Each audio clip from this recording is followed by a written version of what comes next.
जन अधिकार पार्टी के राष्ट्रीय अध्यक्ष पप्पू यादव ने प्रेस कॉन्फ्रेंस कर मीडिया को संबोधित करते हुए कहा है कि बिहार मंत्रिमंडल में 70% मंत्री ऐसे हैं जिन पर हत्या, फिरौती और आर्म्स एक्ट जैसे गंभीर मामलों में केस दर्ज है। मंत्रिमंडल में अयोग्य और अपराधियों को जगह दी गई है।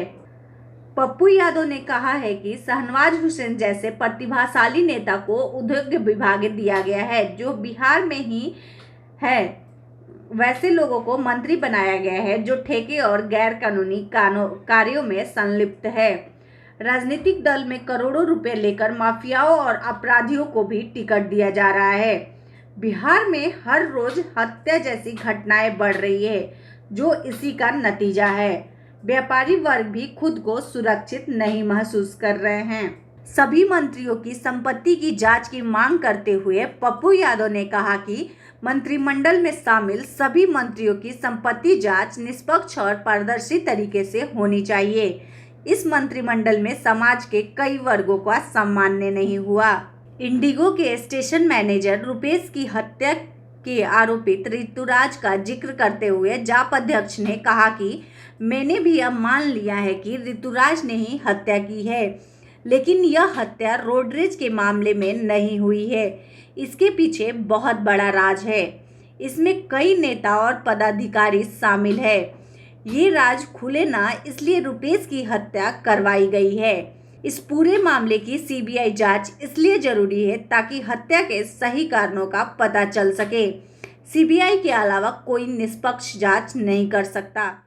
सरकार कहती है कि मैं रुपेश की हत्या में सीबीआई इंक्वायरी क्यों नहीं करना चाहती। ऋतुराज मर्डरर है, मैंने भी स्वीकार कर लिया कि कौन। सरकार कह रही है कि मर्डरर है।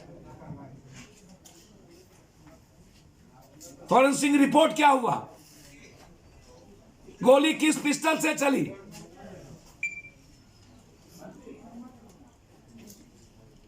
वो 3 लोग कहां गायब हो गए।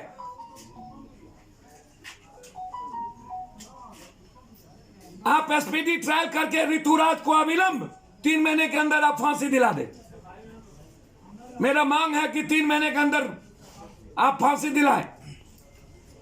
लेकिन ऋतुराज के पीछे मर्डर करवाने वाला मोटिव क्या है, मैं बार बार इस बात को उठाऊंगा कि रोड रेज के चलते मर्डर नहीं हुई है। मर्डर के पीछे ठेका है, मर्डर के पीछे सीडी है, मर्डर के पीछे रुपेश का मोबाइल का वो चैट, वो व्हाट्सएप, वो फेसबुक, इसके पीछे राज है।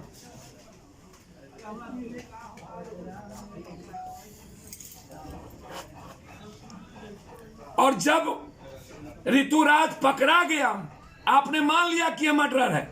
उसके बाद उसकी मां, उसकी पिता, उसकी पत्नी को किस सीआरपीसी के तहत आप टॉर्चर की? पत्नी को किस सीआरपीसी के तहत? क्या वो केस में था?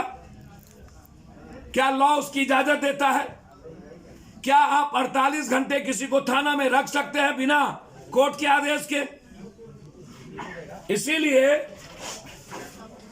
मानवाधिकार संज्ञान भी ले लिया। आगे हम लोगों को हमारे शिष्टमंडल प्रदेश अध्यक्ष के नेतृत्व में मिले थे। क्या यह मुखर कानून है? क्या कौन सा कानून है?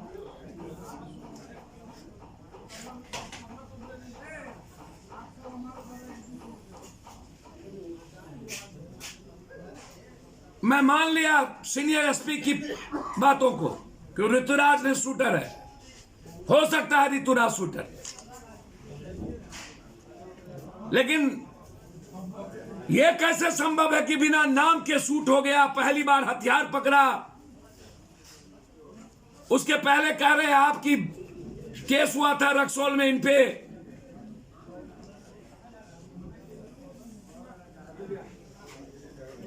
तो ये जो आप प्लॉट बनाए हैं, इंक्वायरी की आवश्यकता है कि इसके पीछे कौन कौन थे, कौन कौन हैं, कौन बड़ी मछली को आप बचाना चाहते हैं। सीडी का ठेका का राज क्या है, उनका मोबाइल पब्लिक डोमेन में क्यों नहीं लाना चाहते? जब पब्लिक कह रही है कि ये रोड रेज नहीं है, सभी का मानना है रोड रेज नहीं है, तो फिर सीबीआई इंक्वायरी के अलावा दूसरा रास्ता नहीं बनता है। तो इसीलिए सरकार कंप्लीट रूप से और गठबंधन की सरकार बिहार में अपराधियों को, शराब माफियाओं को, मनोबल को बढ़ा रही है। पटना में शराब के चलते और हर जिले में शराब के चलते आम लोगों का मर्डर हो रहा है।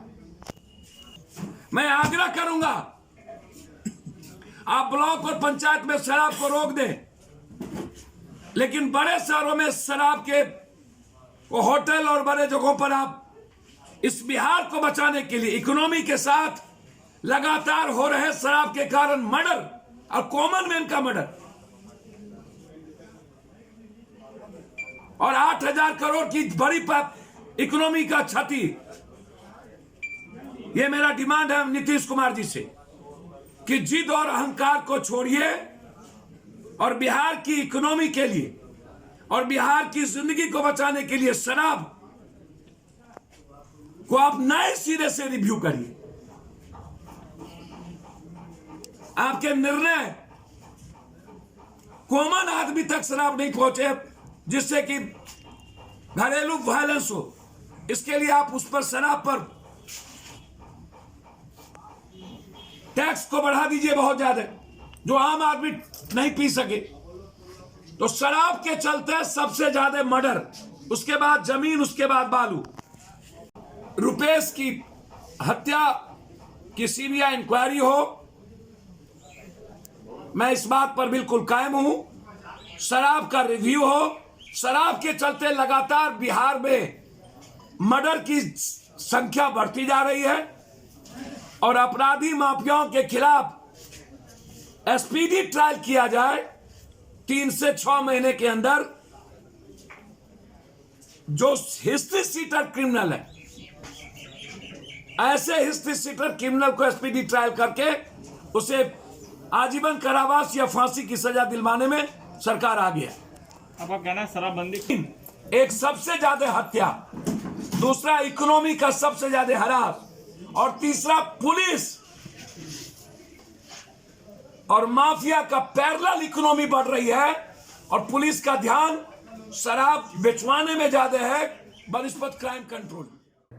शराबबंदी के बारे में बोलते हुए पप्पू यादव ने कहा कि शराबबंदी से राज्य को हर वर्ष 8,000 करोड़ की क्षति हो रही है। इस फैसले का पुनः अवलोकन करने की जरूरत है।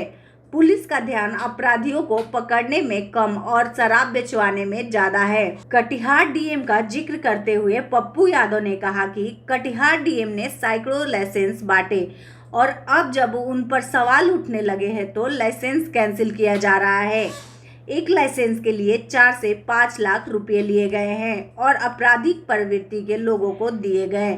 लाइव बिहार यूट्यूब पर सब्सक्राइब और फेसबुक पर लाइक जरूर करें।